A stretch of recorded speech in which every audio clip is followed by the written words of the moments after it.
আসসালামু আলাইকুম everyone, welcome back to my channel. আজ আমি আপনাদের সাথে শেয়ার করব খুবই মজাদার চিংড়ি মাছ দিয়ে শসা রান্না করব। আশা করি আজকের রেসিপি আপনাদের ভালো লাগবে। তো চলুন কথা না বাড়িয়ে রেসিপিটি দেখে নিই। প্রথমে আমি এখানে শসা নিয়েছি, শসাটা এভাবে কেটে নিয়েছি। শসাগুলো কিন্তু আমি ধুয়ে পরিষ্কার করে নিয়েছি। এদিকে যে চিংড়ি মাছ দিয়ে রান্না করব, এই চিংড়ি মাছগুলো কিন্তু আমি পরিষ্কার করে নিয়েছি। প্রথমে চুলাটা অন করে একটা কড়াই বসিয়ে দেব। কড়াইয়ের পরিমাণ মতো দিয়ে দেব তেলটা দিয়ে দেব পেঁয়াজ কুচি। এই পর্যায়ে হালকা একটু নাড়াচাড়া করে পেঁয়াজটা আমি গোল্ডেন ব্রাউন কালার করে ভেজে নেব।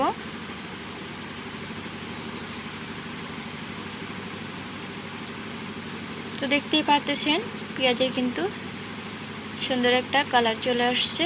এই পর্যায়ে আমি এখানে বাটা মশলা ব্যবহার করব। তো এখানে আমি নিয়েছি আদা বাটা, রসুন বাটা, জিরা বাটা, পেঁয়াজ বাটা। বাটা মশলাগুলো দিয়ে দেব, সাথে দিয়ে দেব আমি কাঁচামরিচ বাটা, হলুদের গুঁড়ো দিয়ে দেব মরিচের গুঁড়া, ধনিয়ার গুঁড়া দিয়ে দেব, স্বাদ মতো দিয়ে দেব লবণ। সব কিছু উপকরণ দেওয়া হয়ে গেলে সামান্য একটু পানি দিয়ে মশলাটা কষিয়ে নেব 3 মিনিট। তো ভালো করে মশলাটা আমি কষিয়ে নেব।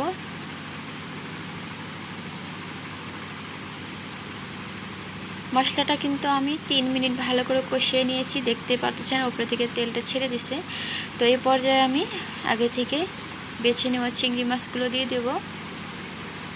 চিংড়ি মাছটা দিয়ে ভালো করে একটু নাড়াচাড়া করে মশলার সাথে মিক্স করে নেব। আর এই পর্যায়ে একটু ঢাকা দিয়ে দেব। ঢাকা দিয়ে কিছুক্ষণ পর ঢাকাটা খুলে আবার ওইভাবে একটু নাড়াচাড়া করে নেব। তো দেখতে পাচ্ছেন চিংড়ি মাছটা কিন্তু আমার কষানো হয়ে আসছে। এ পর্যায়ে এখানে অ্যাড করে দেব আগে থেকে কেটে রাখা শসা। তো শসাটা দিয়েও কিন্তু আমি সব কিছুর সাথে ভালো করে মিক্স করে নিচ্ছি। তো ভালো করে নাড়াচাড়া করার পরে আমি কিন্তু আবারও ঢাকা দিয়ে দিব শসাটা কষিয়ে নেওয়ার জন্য। তো কিছুক্ষণ পর আবারও ঢাকাটা খুলে আমি কিন্তু এভাবে একটু নাড়াচাড়া করে নেব। কিছুক্ষণ নাড়াচাড়া করে নেবার পরে আমি কিন্তু এটা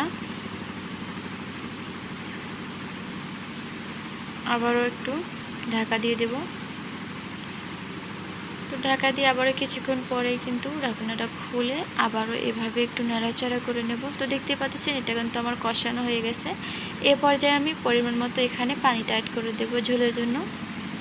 পানিটা দিয়ে হালকা নাড়াচাড়া করে আবারও রান্না করে নেব। তার আগে ঢাকাটা দিয়ে দেব।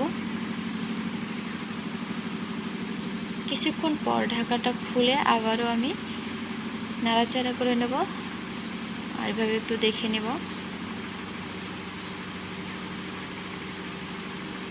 এই পর্যায়ে আমি 3টা কাঁচামরিচ দিয়ে দিচ্ছি, আবারও ঢাকা দিয়ে দিলাম। কিছুক্ষণ পরে আবারও ঢাকাটা খুলে আমি একটু নাড়াচাড়া করে নেব। দিয়ে দিলাম ধনিয়া পাতা কুচি, আবারও ঢাকা দিয়ে কিছুক্ষণ রান্না করে নিলাম। তো রান্নাটা কিন্তু আমার প্রায় শেষের দিকে। তো দেখতেই পাচ্ছেন খুবই মজাদার চিংড়ি মাছ রান্নাটা হয়ে গেছে। আমি চুলা থেকে চিংড়ি মাছটা নামিয়ে নেব আর এটা পরিবেশন করে নেব। তার জন্য একটা প্লেট ঢেলে নিয়েছি। তো দেখতে পাচ্ছেন এভাবে কিন্তু একবার শসা দিয়ে বানিয়ে দেখবেন, অনেক মজা হয়ে থাকে। তো আজকের রেসিপিটি কেমন লাগলো, ভালো লাগলে অবশ্যই লাইক, কমেন্ট, শেয়ার করবেন। সবাই ভালো থাকবে। আল্লাহ হাফেজ, আসসালামু আলাইকুম।